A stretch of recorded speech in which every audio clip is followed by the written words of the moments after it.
there and welcome to Lorena's Labyrinth. Today I'm Anah Parreli and I'm going to be delivering this video because obviously I own the channel and I'm the business owner and that kind of stuff. But either way, what I do is I share my information with you. So today's video is going to be on the angel Uzziel, if I can speak, Uzziel, who is the angel of faith. Now, when it comes to the names of angels, I must say that you use the ones that are comfortable for you. I, of course, use the names that I present here. However, if it doesn't feel right to you, you can just call them the angel of faith because it is about intention.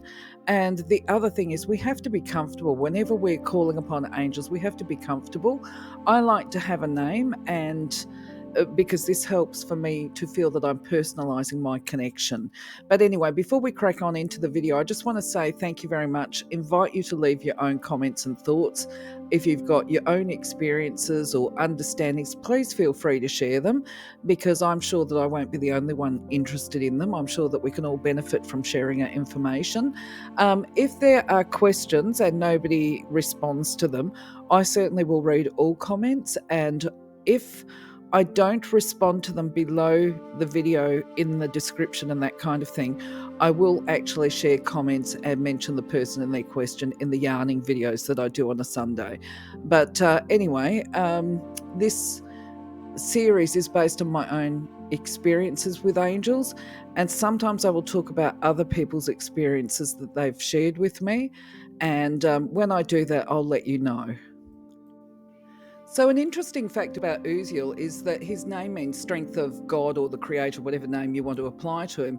And his role is to support us on the earth plane to be able to manifest as a gift, if you like, the Creator's essence within us as well as in our daily living. And this, of course, builds upon our power of faith, because faith is a power. I'm sure you know the saying, faith can move mountains. Well, maybe not mountains, but it can certainly shift some really big problems out the way. And it has the capacity to accelerate our spiritual growth.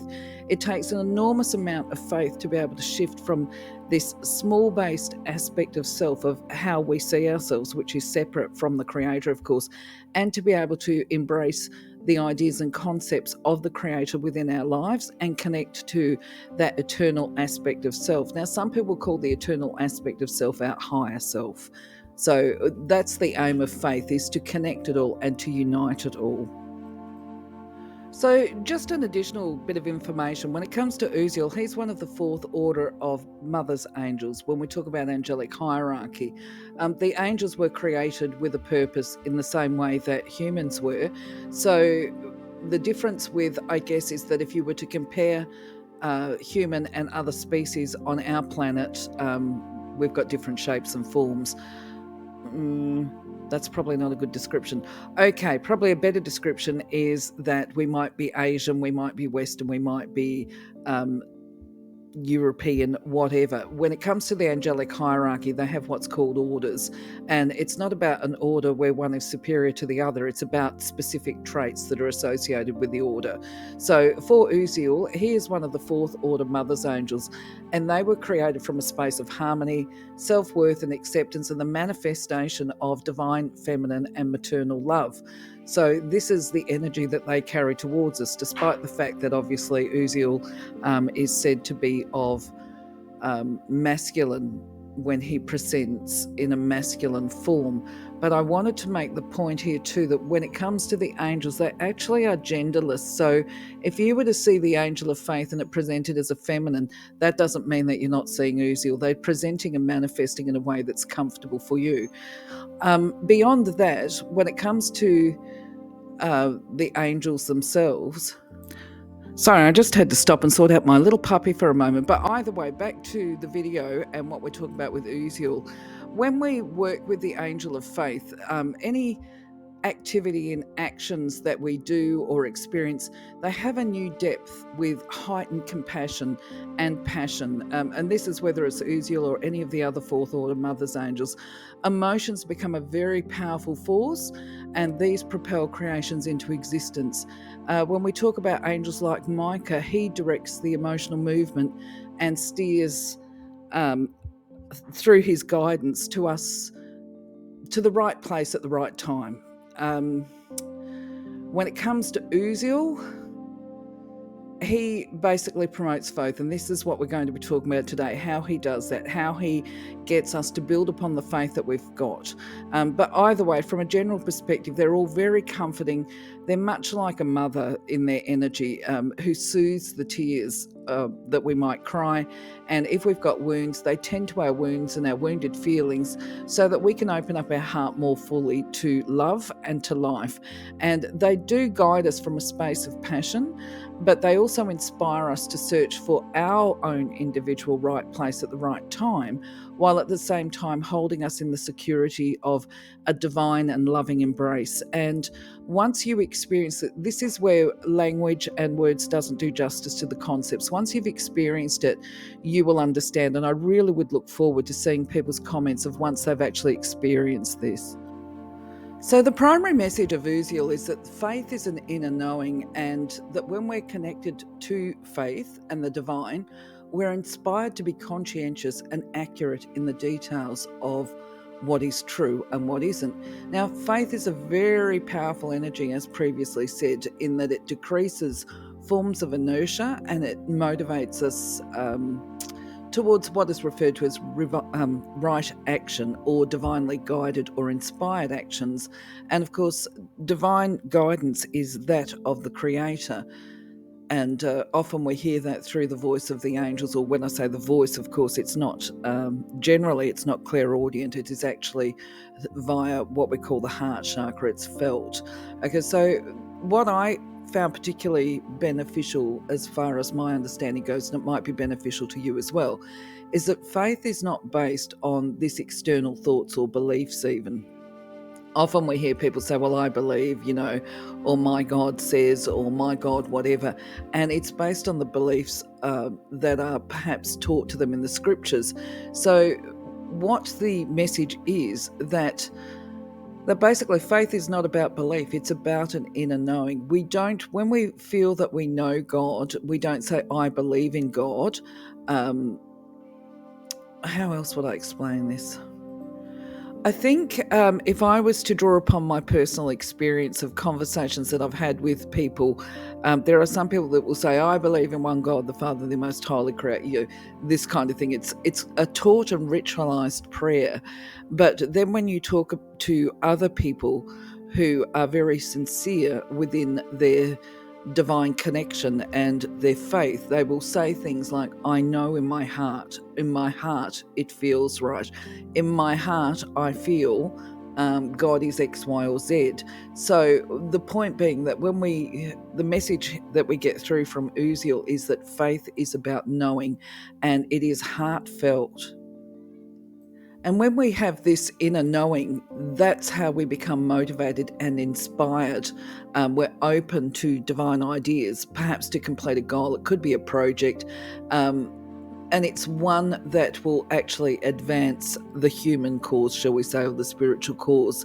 And in these instances, when we have faith and we're paying attention to the divine idea, Uzziel's message is that the angels will seek to protect the person and the idea, and they will do this by distracting or changing the perspectives of those people who might seek to either harm the person or the idea, or yourself if you've got this divine idea. They will seek to distract these people or to change their perception and create an environment or atmosphere that is free of worry, doubts and fears, free of anxiety. Now, this may sound very bizarre for those people that suffer from things like anxiety and depressive disorders, but as you build upon your faith and start to trust the process of life and trust the Creator, you will find that anxiety and any uncertainties, if you like, will be less disturbing, and this becomes a pathway towards healing, or a pathway of healing. For some people it can take a little bit of time, and for others it can actually happen almost miraculously, instantaneously. So just to really, I wouldn't like to say hammer home, but why not, let's say hammer home, the difference between faith and belief is that when we talk about belief, we're talking about the acceptance and conviction that something that we have been taught is true.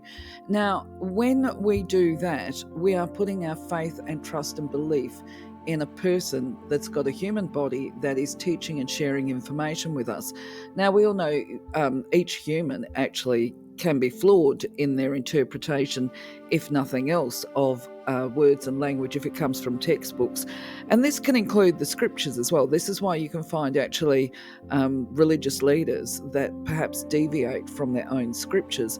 But if we believe their words without looking inwards towards our heart, then we're not coming from a space of faith. The idea is to put our faith and trust in the Creator God, by whatever name we call it. If you call it a goddess, this divine force, that's fine too, because it is about putting the faith in Creator.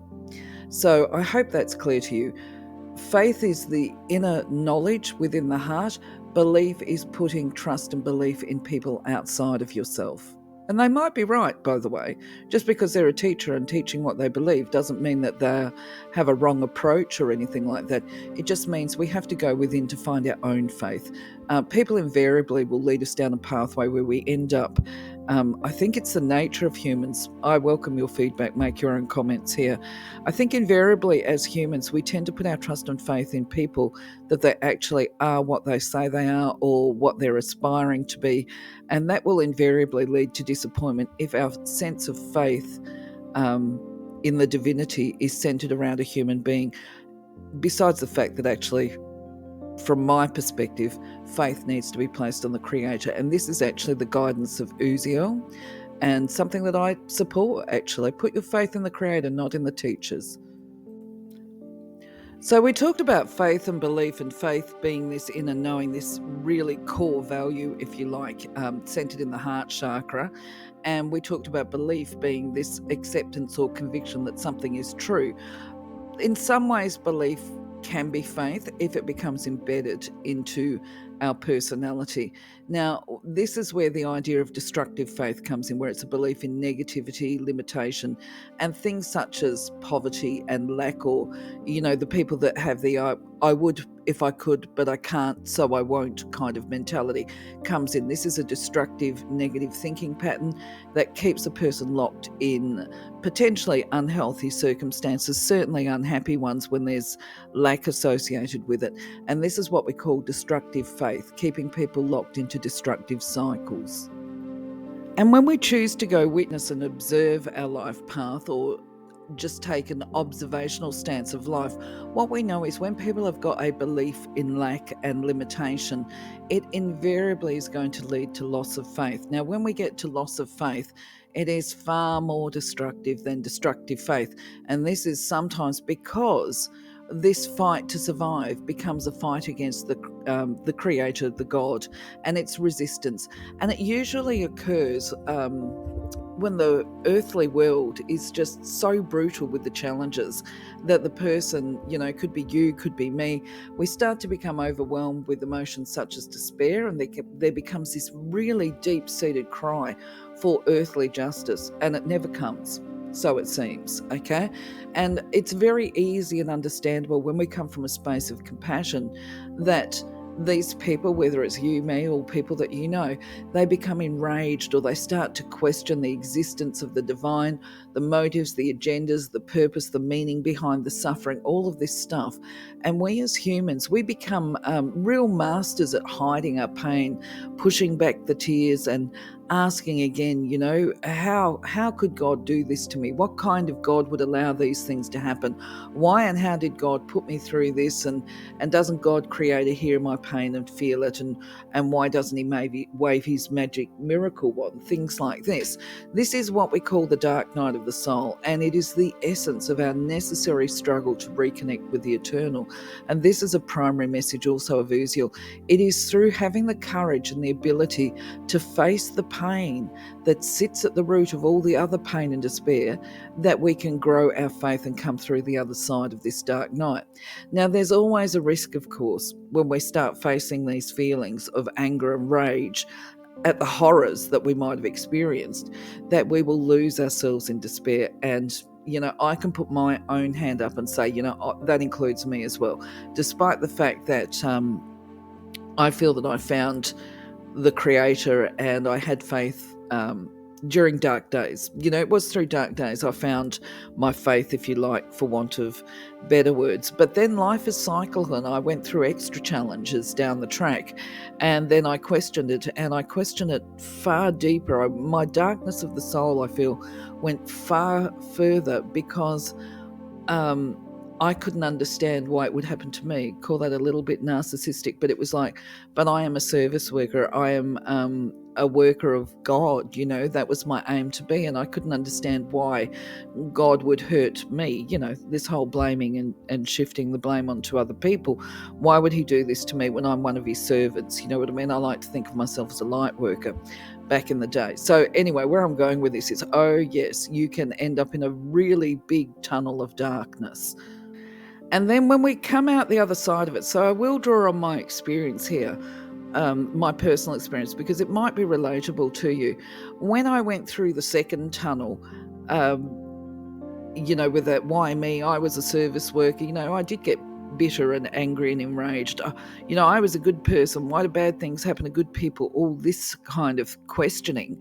And then at some point of pushing through all this despair, I reached the conclusion that although bad stuff had happened, much of it was my choice. I might have felt, in fact, all of it was my choice. Let's be real.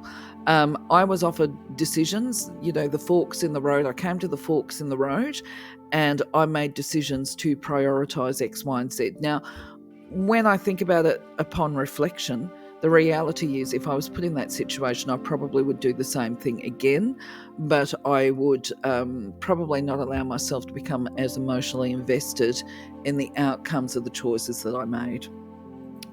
I might actually take a little bit further here and just say, look, we had a difficult life, myself and my children, in the earlier days. And when they hit the teenage years, they became quite risk-taking behaviours, shall we say, with some pretty long-term outcomes there. But I do remember at one stage, because I have the clairvoyant gifts, I was extremely frustrated at some of the behaviours. I've got to be a little bit discreet, even though I've put protective measures in here just in case my own children hear this one day. Suffice to say, I summoned the guides because I know how to, and I called all the guides to me, including the guides of a particular child of mine, and I rallied against them. And I will never ever forget, I was enraged. If you talk about screaming at the Creator and despair in this dark night of the soul, I let rip. And in some ways it was a release. And I remember that I can still see in my mind's eye the guides, because I have this clairvoyancy and this deep sadness that they were having at my suffering as well. And then one of the guides beautifully spoke up and conveyed to me, why are you getting angry at us? It wasn't quite like this, okay, but because the guides and angels, they're never ever harsh, but the message came through very gently to me that I was being unreasonable in my expectations upon the guides, because to me it was like, these are young people, you should be guiding them. Hear that projection there in my voice. You're the guides, you should be doing X, Y, and Z. Why is this not happening? It's happening because he's got free will and he's not. Oh, I just was a bit indiscreet there. He's got free will and he's not listening, and that is part of his pathway, was what came at me. What I was able to take away from this. What came at me was actually, you have a voice and you're trying to guide, right? And he can hear you. He doesn't need to be psychically open to be able to hear your voice, or even paying attention to his intuition. And he's not listening to your voice. Why do you think he's going to listen to ours when they're trying to communicate guidance telepathically, which was pretty impressive, I must say, on the part of the guides. But anyway, I distracted within my own second dark night of the soul. It was quite a long battle, and the bottom line is that once I reached that point of releasing the anger and rage really fully and coming into that space of acceptance, I was able to recognize that actually everything had happened as it meant to be. It was just one heck of a struggle. But anyway, moving on. So I kind of jumped ahead there on the previous slide, giving you my personal experience, but I hope it's more clearly articulated the process as I go into the next slides, which is as we develop our faith or reinvigorate it, we do start to recognize and know at a core level that a lot of the things in life that occur to us that create that sense of despair are actually based on the choices that we've made. Now, they might not be our first choice in any situation. It might be that we feel we have no choice, but either way, we made a choice on a direction or a pathway. As I say, even if there was limited choices. And in that process, we actually have free will, of course. That's where the free will comes in. And they're either going to take us down the pathway of healthy or unhealthy places, I guess, or spaces. But the other thing, when we've got limited choices, I think sometimes it can be unhealthy, really unhealthy, and not quite as bad. Right. And that was the pathway that I went into in the second place. But either way, whatever choice we make, there's going to be a karmic consequence, because this is what we have to remember. For every action, there is a reaction. Now, we can sorry, I needed to have a cough. We do have choices, okay, and we need to hold on to that. The choices that I made that led to the second really dark night of the soul, I felt I didn't have any choices because they were part of my parental responsibilities. And this is why I say I would never, ever, ever change that pathway. I took the pathway that felt morally right to me, but it was also a pathway that I needed to have a lot of strength to walk through. And in fact, actually at that time, I should have relied on the divine, if you like. But what I did, there became a separation. I started to lose my faith and that kind of stuff. And I went down that pathway of destructive faith and whatever. It became very unpleasant. But anyway, once we recognize that the decisions and the choices of the people that hurt us, especially if it relates to injustice, it was never about us, but it was rather about the other people and their decisions. Okay. So within my situation, I actually felt that there was systemic injustice occur and all sorts of injustices actually, and that didn't help my sense of faith either. But we can choose to stay rebelling against these circumstances and feeling emotionally tortured. Yeah, I did that. Or we can work through the pain and hold on to the faith that there are blessings seen and unseen within every situation, and choose for ourselves how we wish to live, because whatever these situations that we end up going through, they might activate a humanitarian consciousness for us, for other people, or where we take actions on the earth path that are going to have a positive outcome for many people. And I'll give you a prime example of how this works, okay, is just ask yourself, how many times have you heard somebody say, I choose to do X and Y because I grew up with X and Y and I don't want other people to have to experience this, or I'm going to take a role in child protection because I want to be able to do because my experience was, okay? And that's a really good aim. So the process of faith and coming through this dark night of the soul, it's going to go on for as long as you need it, okay, to be able to face the fears and to go through this space of acceptance, that there are some things in life we don't understand until down the track it becomes clear. In my instance, I'll go back to this just briefly. Yes, it went on for many years, and my experience actually fulfills the message of Uzziel, where basically the prolonged suffering, it just ends up with each year that passes, it feels joyless, there's more sadness, we feel more isolated, alone, unloved, uncared for, and the faith and knowledge of the Creator, in my instance, because I was aware of it, became something that kept me going. At least I could remind myself of that. But I had to go through this process that we all do with the first dark night of the soul, which is surrendering. Stop trying to control things. Put your hands or put your trust and faith in the hands of the Creator and follow what you know to be true. Now, you can't fight forever because it becomes depleting. When we resist, this is a fight.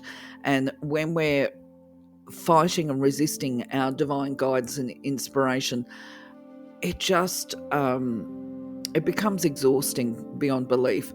Some people will lose the will to keep going during the dark night of the soul. And this is why care needs to be taken of yourself, this recognition. Put your faith in the divine and surrender. Because surrender, it is through surrender and handing it over to the divine that is core to our very survival. Anything less than surrender at this point in time is going to take us away from the Creator and our eternal self, and feed our despair and feed the fears and feed the anxiety. So the guidance is surrender to the higher power and trust. And in that way, we're going to reunite the aspects of ourselves, our small self, the one of limitation that doesn't believe in anything and believes that life, the destructive faith aspects. We surrender and we're able to reconnect that small self with the divine. And this is our true power. This is where power lies. And it is available to everyone. A few people are willing to work consciously with their faith in the Creator. So I'm told.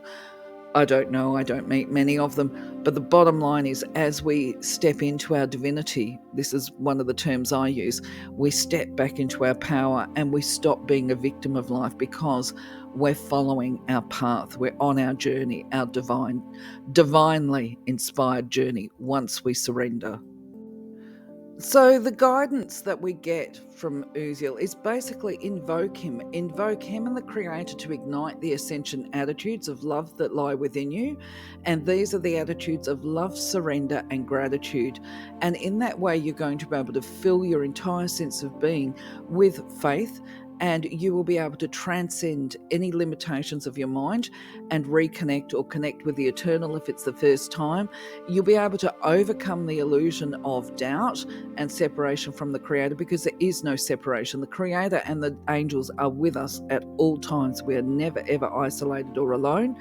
And any thoughts about that is purely our mind, our belief system. It's not faith. It's our beliefs that keep us separate. So what will happen is, as you invoke, you're going to actually get past this limitation.